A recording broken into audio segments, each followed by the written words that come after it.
Stadio delle Alpi? Milan. That's Lombardy, isn't it?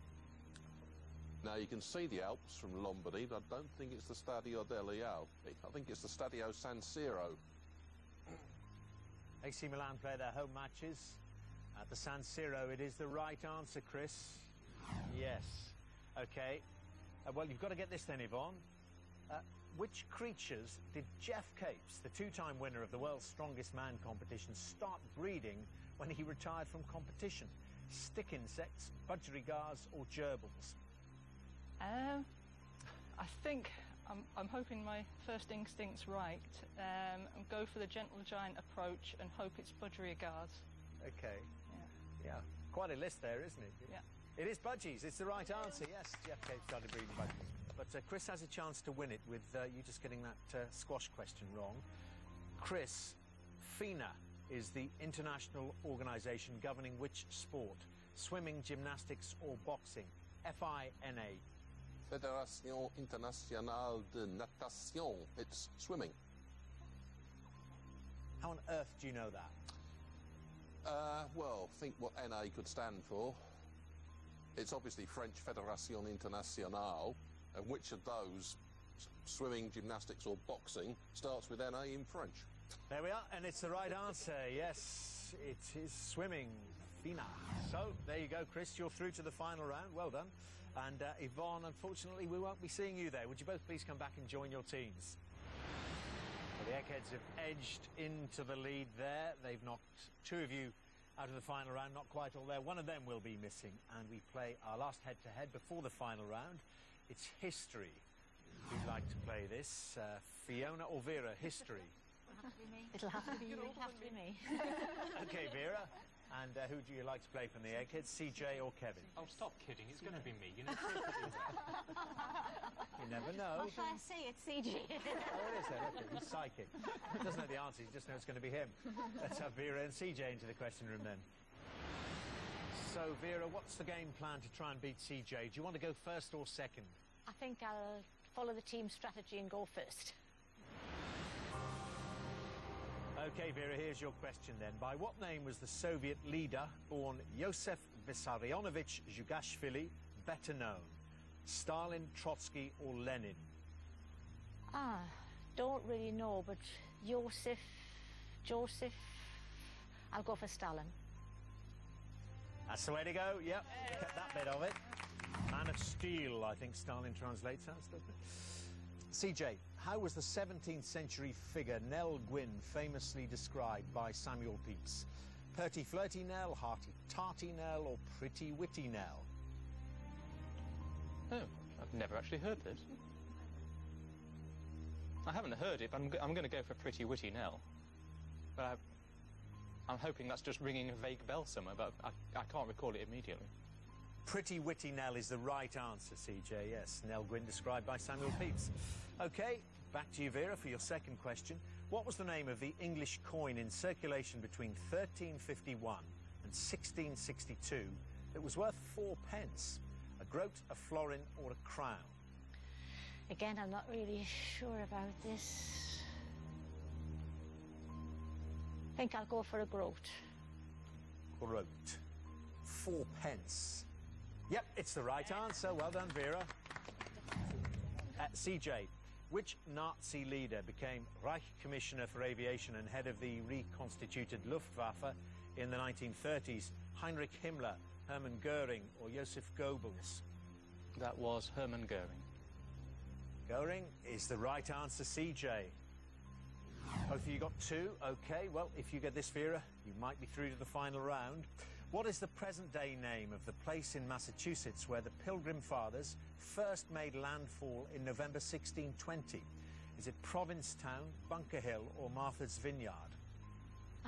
Again, I'm not... Provincetown. Just trying to think. A bit of geography here. I think I'll go for Martha's Vineyard. OK, Martha's Vineyard. Is that where the Pilgrim Fathers made first landfall in November 1620? It's not, it's Provincetown. Provincetown, Vera, not Martha's Vineyard. So, a chance for CJ.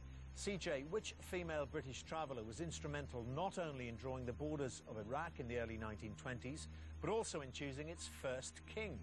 Rebecca West, Freya Stark, or Gertrude Bell? Well, this is one of those questions that I don't know, but maybe my ignorance will come to the rescue here, because there's only one name there I recognise. I see. Which is? Freya Stark, so that's the one I'll go for. No, your ignorance hasn't helped you there. It's incorrect. It is Eggheads. Gertrude Bell. Gertrude Bell. Gertrude Bell. So a let-off for you, Vera. We go to sudden death. OK, Vera, it gets that bit harder now because I can't offer you any choices. Probably harder for CJ, actually, because he's the one that does all the guessing. Vera, which notorious brothers were briefly imprisoned in the Tower of London in 1952 for failing to report for national service? Was it the Cray twins? Yes, it was. Ronnie and Reggie. Imprisoned in the Tower. Well, there we are. OK, CJ, you've got to get this then. The first Stuart king of Great Britain was known as James I in England, but by what number in Scotland? James VI. It's correct, yes, James VI of Scotland and first of England. So back to you then, Vera. Vera, which of Henry VIII's wives was executed in 1542 after she was accused of having committed adultery with the courtier Thomas Culpeper? Just going through them, thinking about... The list. Yes, what befell them. I know Anne Boleyn was accused of having adultery, but I think it was Catherine Howard. Is that your answer, Vera? Yes, sorry, yes, Catherine Howard. Catherine Howard. OK, I've taken that. Not Anne Boleyn. You're right, it's Catherine Howard. Oh, yes. Executed in 1542. OK, CJ. According to tradition, which city on the north coast of Africa was founded by the Phoenicians in 814 BC? Well, you'd be Stunterland, I don't know.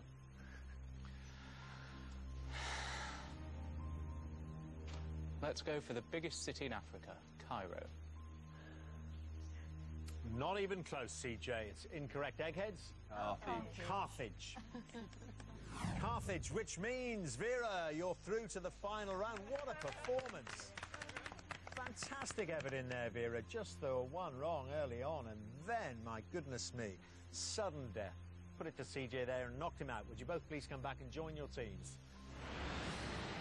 Well, this is what we've been playing towards. It's time for the final round, which, as always, is general knowledge. But I'm afraid those of you who lost your head-to-heads won't be allowed to take part in this round. So Yvonne and Mary from Not Quite All There and Judith and CJ from the Eggheads, would you leave the studio now, please? So Fiona, Wendy and Vera, you're playing to win Not Quite All There, £5,000. Kevin, Daphne and Chris, you're playing for something which money can't buy, the Eggheads' reputation. As usual, I'll ask each team 3 questions in turn. This time the questions are all general knowledge. You are allowed to confer. Not quite all there. The question is, are your 3 brains better than the Eggheads' 3? And not quite all there. Would you like to go first or second? Shall we continue? Keep going with the way we're going. It's working so It's far. working well so far. We'll go first. Best Dermot, please. OK, off we go then. General knowledge. Anything can happen. Insofar as he has an historical basis, Robin Hood is traditionally believed to have flourished about the time of which King of England? Henry V, Edward VI, or King John? Insofar as he has an historical basis, Robin Hood is traditionally believed to have flourished about the time of which King of England? Did it not start when John went crusading? It was when Richard went crusading Was it with Richard? his brother John in Yes. charge. That That's was right. it, We'll yes. go. Yes. So we're going John? Yes. Yep. We'll go with John, please, Dermot. OK, King John, it's the right answer. Good start. So, Eggheads, for what does the letter O stand in the abbreviation OBE? Official, officer, or operative? For what does the letter O stand in the abbreviation OBE? Officer of the Order of the British. It's officer, Dermot. O in OBE stands for officer. Yes, it's correct, Eggheads.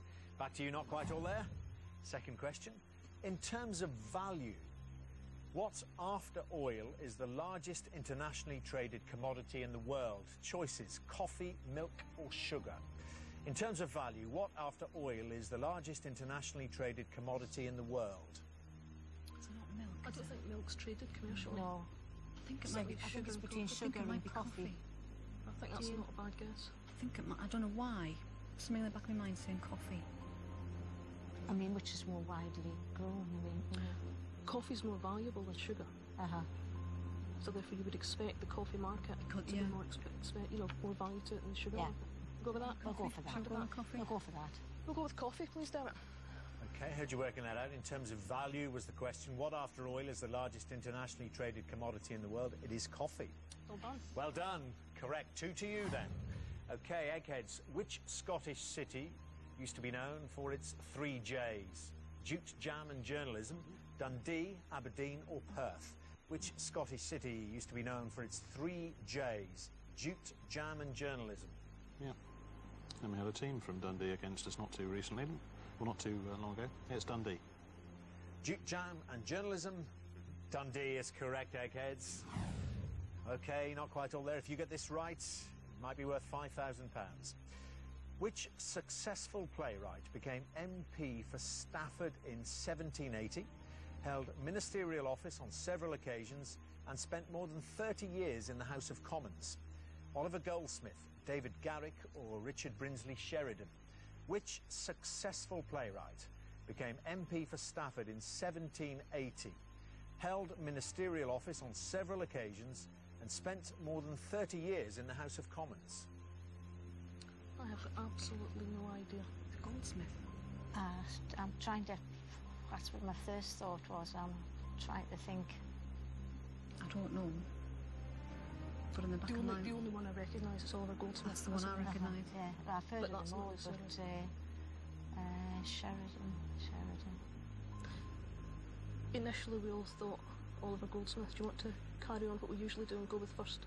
Yes, First go instinct. because I'm not really. I haven't got anything. Yes, Do we'll go for what we first thought. We're not certain, but the first instincts were Oliver Goldsmith, so we'll go with that.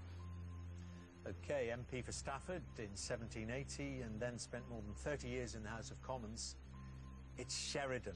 There you go. It's not Goldsmith, it's Sheridan, so slip up there and potentially at a crucial stage. But if the Eggheads get this wrong, we move to sudden death. But Eggheads, to win it, which boy's name literally means lover of horses?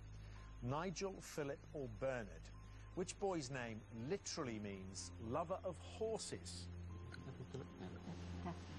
Sir Philip, damn it. Lover of horses.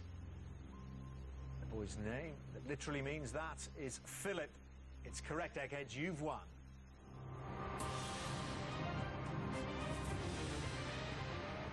Okay, well, there we go. The Eggheads have just done it. Some real battles in those head-to-heads. Some great battles, actually, especially by you, Wendy, and you, Vera, there. Absolutely excellent performances there, but it wasn't to be in the final round, so the Eggheads continue that winning streak. But thanks very much for playing Eggheads today. Just to confirm, the Eggheads have done what comes naturally to them. They still reign supreme over Quizland. I'm afraid you won't be going home with the £5,000, which means the money rolls over to our next show. Eggheads, congratulations. Who will beat you? Join us next time to see if the new challengers have the brains to defeat the Eggheads. £6,000 says they don't. Until then, goodbye.